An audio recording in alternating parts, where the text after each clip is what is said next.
JF-17 Thunder 4.5 generation యుద్ధ విమానం HQ-9 latest air defence PL-15 ప్రపంచంలోనే తిరుగులేని హైపర్సోనిక్ మిసైల్ PL-15 ను అడ్డుకునే శక్తి ఈ భూమి మీద లేదు. ఈ మూడు చైనా ఆయుధాలు ఆపరేషన్ సింధూర్లో వీటిని పాకిస్తాన్ ఉపయోగించింది. కానీ ఒక్కటి కూడా భారత్ దాడులను అడ్డుకోలేదు. భారత్పై దాడి చేసి విధ్వంసం అస్సలు సృష్టించలేదు. కానీ అవే ఆయుధాలు అద్భుతమైన సామర్థ్యం ప్రదర్శించాయని తాజాగా పాకిస్తాన్ చెప్పుకుంది. వాటితోనే 7 భారత యుద్ధ విమానాలను కూల్చేశామని కారుకూతలు కూసింది. చైనా ఆయుధాలు ఆపరేషన్ సింధూర్లో ఎలా పనిచేస్తాయి? PL-15 పేలకుండా భారత్కు ఎలా చిక్కింది? ఏ మాత్రం పని చేయకపోయినా పాకిస్తాన్ ఎందుకు చైనా ఆయుధాలు కొనుగోలు చేస్తోంది? Let's watch.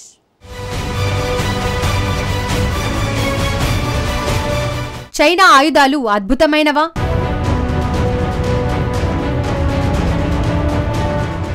ఏడు భారత ఫైటర్లను పాక్ కూల్చిందా?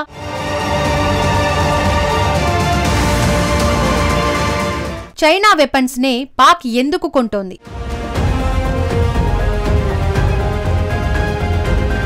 చైనా పీస్ అది మొబైల్, ఎలక్ట్రిక్ కారు, ఆడుకునే బొమ్మల వరకు ఏదైనా సరే చూడడానికి మాత్రం ఆకర్షణీయంగా ఉంటుంది. మార్కెట్లో ఇతర కంపెనీల వస్తువులతో పోలిస్తే చైనావి ధర తక్కువగా ఉంటాయి. అందుకే చాలా దేశాల్లో చైనా వస్తువులంటే జనాలు మోజుపడతారు. కానీ అవి చూడడానికి మాత్రమే బాగుంటాయని, ఎక్కువ కాలం మన్నిక రావని కొని ఉపయోగించిన తర్వాత ఫుల్ క్లారిటీ వస్తుంది. ఇంకోసారి కొంటే చైనా వస్తువులు మాత్రం కొనరాదని ఫిక్స్ అవుతారు. నిజానికి ఇటీవల కాలంలో చైనా వస్తువులను చాలా దేశాలు తిరస్కరిస్తున్నాయి. పైగా చైనా వస్తువుల దిగుమతితో దేశీయ వస్తువులకు డిమాండ్ పడిపోతుంది. దీంతో చాలా మంది ఉపాధి కోల్పోతున్నారు. అందుకే చాలా దేశాలు చైనా వస్తువులపై సుంకాలను అధికంగా విధిస్తున్నాయి. నాసిరకం చైనా వస్తువులను దేశంలోకి రాకుండా అడ్డుకుంటున్నాయి. డ్రాగన్ కంట్రీ ఎగుమతి చేసే వస్తువులు కొంటే నిండా మునుగుతామని ప్రపంచానికి అంతటికీ అర్థమైంది. కానీ ఓ దేశానికి మాత్రం ఇంకా జ్ఞానోదయం అవ్వలేదు. బీజింగ్ ఆయుధాలు ఉపయోగించి చావు దెబ్బతిన్నా ఆ దేశానికి మాత్రం చైనా దెయ్యం వదల్లేదు. ఆ దేశం మరేదో కాదు, ఉగ్రవాదులను సృష్టించే పాకిస్తాన్.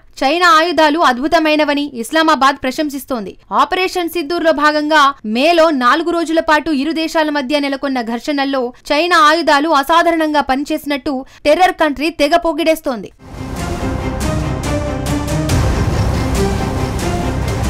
తాజాగా బ్లూంబర్గ్ కు పాకిస్తాన్ మిలిటరీ ప్రతినిధి major general Ahmed Sharif Chaudhry interview ఇచ్చాడు. ఈ సందర్భంగా అతడు మాట్లాడుతూ అన్ని రకాల టెక్నాలజీకి అందిపుచ్చుకునేందుకు సిద్ధంగా ఉన్నామని అహ్మద్ చెప్పాడు. చైనా ఆయుధాలను మాత్రం ఆకాశానికి ఎత్తేశాడు. ఏప్రిల్ 22న కాశ్మీర్లోని పహల్గామ్ ఉగ్రదాడిలో 26 మంది అమాయక పౌరులను పాకిస్తాన్ బలికొంది. దీనికి ప్రతీకారంగా మే 7న ఆపరేషన్ సింధూర్ పేరుతో పాక్లోని ఉగ్ర కోటలను భారత్ ధ్వంసం చేసింది. పాకిస్తాన్ POKలోని మొత్తం 9 ఉగ్ర కోటలను భారత్ బద్దలు కొట్టింది. దీంతో భారత్ పై భీకరమైన దాడి చేయాలని పాకిస్తాన్ భావించింది. అందుకు చైనా ఇచ్చిన శక్తివంతమైన, ఎవరూ ట్రాక్ చేయలేని PL-15 ను భారత్ పై పాకిస్తాన్ ప్రయోగించింది. అంతేకాదు చైనాకు చెందిన J-10C, JF-17 ఫైటర్ జెట్లు కూడా యాక్షన్ లోకి దిగాయి. ఈ విషయాన్ని పాకిస్తాన్ విదేశాంగ శాఖ మంత్రి అప్పట్లో నిర్ధారించారు. ఈ విషయాన్ని డ్రాగన్ కంట్రీ కూడా నిర్ధారించింది. ఇక్కడ విషయం ఏమిటంటే J-10C యుద్ధ విమానాలు భారత్ ఫైటర్ జెట్లను కూల్చేసిందని అప్పట్లో పాకిస్తాన్ వాదించింది.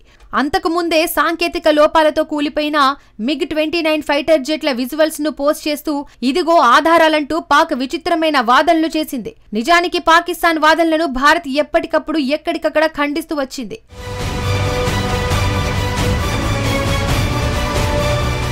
గతంలో 6 భారతీయ యుద్ధ విమానాలను కూల్చేశామని ఇదే పాక్ మేజర్ జనరల్ చెప్పాడు. ఇప్పుడు మాత్రం బ్లూంబర్గ్ తో 7 యుద్ధ విమానాలను కూల్చేశామని మాట మార్చాడు. అంతేకాదు పాకిస్తాన్ లో అసలు యుద్ధ విమానాలే కూలిపోలేదని వాదిస్తున్నాడు. పాకిస్తాన్ ఎప్పుడు వాస్తవాలనే వెల్లడిస్తుందని ఉగ్ర మిలిటరీ ప్రతినిధి చెప్పుకొచ్చాడు. ఆపరేషన్ సింధూర్ సందర్భంగా పాకిస్తాన్ కు చెందిన డజనుకు పైగా యుద్ధ విమానాలను ధ్వంసం చేశామని భారత వైమానిక దళ chief air marshal AP Singh వారం రోజుల క్రితం ప్రకటించాడు. కానీ పాకిస్తాన్ మాత్రం వింతవాదన చేస్తోంది. అప్పట్లో పాకిస్తాన్ కు చెందిన ఎయిర్ బేస్లను భారత్ టార్గెట్ చేసింది. ధ్వంసమైన విజువల్స్ కూడా బయటకు వచ్చాయి. ఆ తర్వాత సదరు ఎయిర్ బేస్లను పునర్నిర్మిస్తున్న దృశ్యాలను కూడా ప్రపంచం చూసింది. కానీ పాకిస్తాన్ మాత్రం అబద్దాలను ప్రచారం చేయడాన్ని ఆపడం లేదు. ఇదిలా ఉంటే ప్రస్తుతం పాకిస్తాన్ అమ్ముల పొదిలో చైనీస్ ఆయుధాలే ఆధిపత్యం చెలాయిస్తున్నాయి.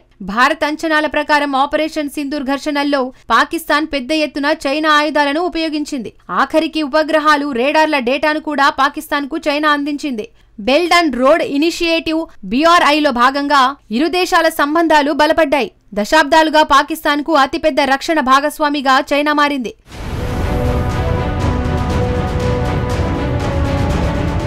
సిప్రి ప్రకారం 2020 నుంచి 2024 మధ్య కాలంలో పాకిస్తాన్ దిగుమతి చేసుకున్న మొత్తం ఆయుధాల్లో 81% చైనావే కావడం చర్చకు తావిస్తోంది.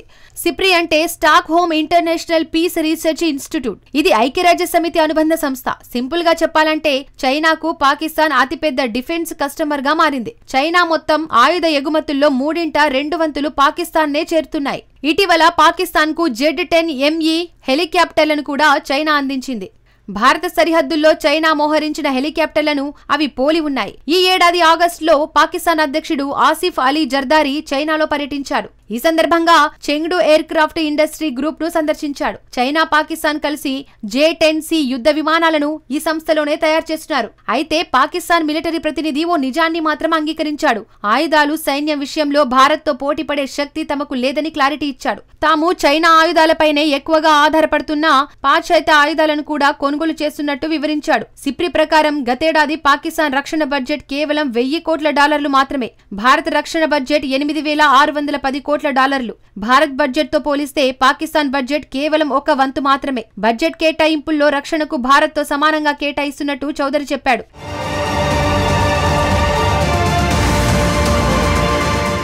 కానీ ఇక్కడ హైలైట్ ఏమిటంటే పాకిస్తాన్ మిలిటరీ ప్రతినిధి చైనా ఆయుధాల గురించి ప్రస్తావించడమే. నిజానికి S-400 ఎయిర్ డిఫెన్స్ ను చైనా కాపీ కొట్టి HQ-9 ను తయారు చేసింది. ఆపరేషన్ సింధూర్ లో ఈ వ్యవస్థను పాకిస్తాన్ మోహరించింది. కానీ అది మాత్రం పని చేయలేదు. భారత్ దాడులను అడ్డుకోవడం కాదు కదా, అసలు గుర్తించనే లేదు. శక్తివంతమైన హైపర్సోనిక్ మిస్సైల్ గా PL-15 గురించి డ్రాగన్ డప్పు కొట్టుకుంది. దీన్ని అడ్డుకునే శక్తి ఈ భూమి మీదే లేదని గతంలో ప్రకటించింది. కానీ లక్ష్మీ బాంబు కంటే అధ్వానంగా ఆ మిస్సైల్ మాత్రం పేలకుండా భారత్ లో పడిపోయింది. పంజాబ్ లోని పలు ప్రాంతాల్లో ఈ మిస్సైళ్లు ఏమాత్రం పేలకుండా పడిపోయాయి.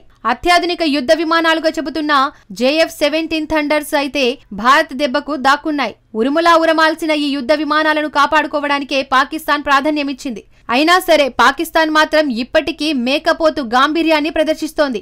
ఆపరేషన్ సింధూర్లో పాకిస్తాన్ భారీ నష్టాలను మూటగట్టుకుంది. కానీ పైకి మాత్రం ఏ నష్టం జరగలేదని ఇప్పటికీ వాదిస్తోంది. అంతేకాదు చైనా పరువును కూడా పాకిస్తాన్ బజారుకు ఈడ్చింది. డ్రాగన్ ఆయుధాలు ఏమాత్రం ప్రభావం చూపలేదని ఆపరేషన్ సింధూర్ తో తెలిపింది. నిజానికి ముందే చైనా ఆయుధాలకు అంత పెద్ద డిమాండ్ లేదు. చైనా ఆయుధాలను ఎక్కువగా కొనుగోలు చేస్తున్నది ఒక్క పాకిస్తాన్ మాత్రమే.